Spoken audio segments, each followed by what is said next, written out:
गुरु मंत्र क्या था? हमारे गुरुजी ने तो हमको कुछ दिया ही नहीं। तो उनसे हम प्रयास करते हैं कि एक बार ढूंढो, प्रयास करो, पूछो कौन है गुरुजी, और फिर उनके पास जाकर के उनसे मंत्र विधि आदि सब समझने का प्रयास करो। क्योंकि दीक्षा ऐसा क्रम है कि वो एक बार ही होता है, बार बार नहीं होता। इसलिए पानी पियो छान के, गुरु बनाओ जान के। गुरु बनाने में जल्दी बिल्कुल नहीं करनी है। कोई आवश्यकता नहीं है कि बहुत जल्दी गुरु बनाइए, 60-65 साल तक रुक जाओ तभी बना लेना। तब तक क्या करें? बोले तब तक दिशा ग्रहण करो, उनकी कही गई बातों का पालन करो, उनके बताए गए निर्देशों का पालन करो। सूरदास जी के चरित्र में हम सुनते हैं 36-35 वर्ष की अवस्था में जाकर के दीक्षा हुई श्रीमद् वल्लभाचार्य जी से। कहने का अभिप्राय, कई बार हम लोगों का आकर्षण प्रभाव की ओर हो जाता है और हम अपने गुरु का प्रभाव देख लेते हैं और प्रभाव देख करके मन में इच्छा प्रकट कर लेते हैं, यही गुरु श्रेष्ठ है। लेकिन प्रभाव बहुत दिन तक टिकता नहीं। कुछ दिन बाद जब प्रभाव विश्राम होने लगता है तो फिर मन में आता है कि इनसे बढ़िया तो उनको गुरु बना लिया होता। और जैसे ही ये भाव आपके चित्त में आता है कि हमारे गुरु जी से बढ़िया तो ये हैं, इनको गुरु बना लिया होता, उसी समय महावैष्णव अपराध आपको लग जाता है। नहीं, पूज्य गोरेलाल कुंज वाले महाराज जी एक बार प्रवचन कर रहे थे, मैं सुन रहा था। उन्होंने एक बहुत अच्छी बात कही कि आज इतने जीवात्मा गुरु समाश्रण ग्रहण करने के बाद, गुरु दीक्षा ग्रहण करने के बाद भी भगवत अनुभव क्यों नहीं कर पा रहे हैं? क्योंकि मनोबुद्धि से अपने गुरु को स्वीकार नहीं कर पाए हैं। किसी अन्य विशेष महापुरुष को देख करके उनके चित्त में यह भाव आ जाता है कि हमारे गुरुजी से थोड़े अच्छे तो ये हैं। नहीं, हमारे गुरुजी चाहे जैसे हैं वो सर्वश्रेष्ठ हैं, ये बात आपके चित्त में सदा रहनी चाहिए।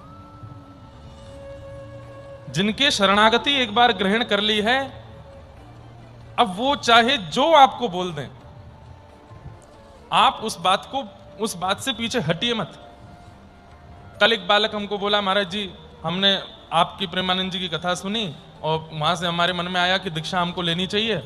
हमने एक गुरु जी से दीक्षा ले ली और उन्होंने वही बोल दिया, मंत्र भी कोई अलग नहीं था, ओम नमो भगवते वासुदेवाय बोल दिया, कोई ऐसी कंठी तिलक भी नहीं थे। मैंने पूछा संप्रदाय कौन सा है? मतलब उनका कहना था कि दीक्षा लेते समय मैंने नहीं पूछा, बाद में जब आपकी कथाएं सुनने लगा तब मुझे पता चला कि नहीं नहीं, चतुर वैष्णव संप्रदाय होती हैं, उनमें से एक संप्रदाय में होना चाहिए, ये है वो है, आदि आदि। वो बालक संभवतः बैठे हों कथा में, उठना नहीं, सुन लो बस। गुरु शरणागति या तो सोच समझ के करनी चाहिए थी, और यदि एक बार हो गई है तो अब चाहे आप महाराज जी का प्रवचन सुनो, चाहे हमारा सुनो, चाहे किसी और का सुनो, सबके बात सुनकर के आप उनके प्रति दोष दृष्टि मत लाओ। हम कह रहे हैं वो कुछ ना भी कहें, केवल कह दें कृष्ण कृष्ण जपो, तो आपके लिए कृष्ण ही महामंत्र है, उस मंत्र को जपने लगिए।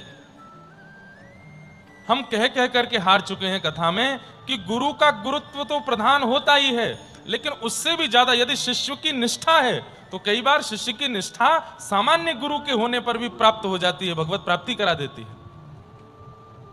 आप निष्ठा को डगमगाने मत दीजिए, निष्ठा पूरी रखो। इसलिए यदि ऐसे ही कहीं भी दीक्षा ले ली है, उनका गुरु जी का याद नहीं है, बाल्यकाल में दीक्षा हो गई थी, कंठी पहना दिया था, घर वालों ने दिलवा दी, हम तो जानते नहीं गुरु जी कौन, मंत्र क्या है का, तो बात एक अलग है, तो आप समाश्रित दोबारा हो सकते हैं और एक श्रेष्ठ सोच बोझ के साथ में दीक्षा ले सकते हैं। लेकिन आप सूझबूझ के साथ दीक्षा ले चुके हो और अब आपको साल भर बाद आंखें खुल रही हैं कि नहीं हमारे गुरुजी ने तो ये नहीं बताया, ये नहीं बताया, हमें तो लग रहा है वो ठीक नहीं है ना, आप उनके प्रति दोष मत लाओ। अब वो जैसे हैं वो आपके गुरु हैं और उनके समस्त भावों को भगवत वाणी मान करके स्वीकार करना प्रारंभ कर दीजिए और फिर चमत्कार देखिएगा। फिर तीसरी बात, एक ने मुझसे प्रश्न किया, महाराज जी हम वारकरी संप्रदाय से दीक्षित हैं और अभी आजकल हम एक मंदिर में जाते हैं, वहां के लोगों ने हमसे कह दिया है कि वारकरी तो कोई चतुर वैष्णव संप्रदाय में है ही नहीं, वहां दीक्षित होने से कैसे आप स्वीकार किए जाओगे ना। देखिए, चतु वैष्णव संप्रदाय हैं, पर इन चतु वैष्णव संप्रदाय की भी अनेक शाखाएं हैं। उन्हीं में से एक शाखा का अंग वारकरी संप्रदाय रूप में प्रकट होता है। अब पूर्णतया उसकी पूरी खोजबीन की जाए तो वारकरी संप्रदाय का जो उद्गम है वो जरूर किसी ना किसी चतु वैष्णव संप्रदाय से ही होगा। अब चतु वैष्णव संप्रदाय में हरिदास, हमारे वृंदावन के हरिदासी परंपरा का नाम नहीं आता। चतु वैष्णव संप्रदाय में हरिवंशी परंपरा का नाम नहीं आता, पर ऐसा नहीं है। ये निम्बार्क संप्रदाय की शाखाएं हैं, शाखाओं से प्रकट हुए हैं। इसलिए आजकल कई लोग आपको दृग भ्रमित भी करने का प्रयास करेंगे, पर हमारी एक बात बहुत ध्यान से सुन लीजिए, कान खोल के सुन लीजिए। संप्रदायवाद में नहीं पढ़ना है, हमारे गुरु श्रेष्ठ नहीं है इस बुद्धि को आने नहीं देना है। हमारे गुरु जी ऐसे हैं, ये तो ऐसे हैं, ये वाले ज्यादा बढ़िया, वो वाले, ये सारे अपराध मत कीजिए। आप किस लिए गुरु दीक्षा ले रहे हैं? कि आपको भगवत अनुभव करना है, भगवत अनुग्रह प्राप्त करना है। उस उद्देश्य को केंद्र में रख करके गुरु ने जो विधि बताई है, भले ही वो विधि है ही नहीं, पर गुरु ने कह दिया, आप करने लगिए उसको। कोई रोके टोके हाथ जोड़ के प्रणाम कर दो, हमारे गुरु की आज्ञा है, हम करेंगे, करिए, पर दोष मत लाइए।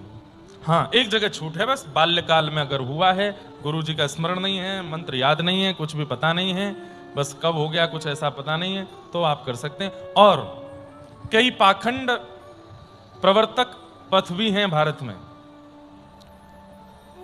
उन जगह से अगर आप लोग जुड़े हुए हैं तो भी आप दीक्षा पुनः ग्रहण कर सकते हैं। अब पाखंड प्रवर्तक कौन कौन से, ये तो मैं मंच से तो नहीं बोलूंगा, विवाद हो जाएगा।